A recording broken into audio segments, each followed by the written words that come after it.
আপনাদের হোমে সরস্বতী পুজো এর একটা আলাদা বিশেষত্ব, সেটা যদি একটু বলেন। এর আলাদা বিশেষত্ব প্রথম এবং শেষ একটাই, যে বাচ্চাগুলো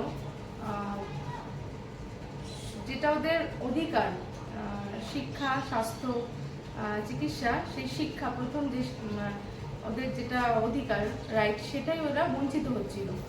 তো সরস্বতী পুজো তো অনেক মানে বিলাসিতা বা শৌখিনতার ব্যাপার, কিন্তু সেখানে ওদের প্রথম অধিকারটাই ওরা এখানে আম্বেদকরের ছত্রছায়ায় এসে সুস্বাস্থ্য এবং সুশিক্ষা এবং তার সাথে ওদের মানুষের মতো মানুষ গড়ে তোলার একটা প্রচেষ্টা আমাদের আম্বেদকরের পক্ষ থেকে সমস্ত সদস্যরা আপ্রাণ চেষ্টা করছে। এবং সেটাকে উদযাপন করার একটি মাত্র দিন, সেটা হলো সরস্বতী বাগদেবী, আমাদের মায়ের আরাধনা। এবং ওরা সকাল থেকে সেটা উপোস থেকে পুষ্পাঞ্জলি দিয়েছে, খিচুড়ি প্রসাদ ভোগ সব খেয়েছে, নাচ গান করেছে। এবং ওরা সারা বছর যেটা শেখে, নাচ গান যা কিছু, মিউজিক ইনস্ট্রুমেন্ট, ব্যান্ড, সেটা ওরা আজকে মায়ের পায়ের কাছে রেখেছে, যে সেটা ওদের আশীর্বাদ দেয় মা। এটাই এভাবেই উদযাপন হচ্ছে।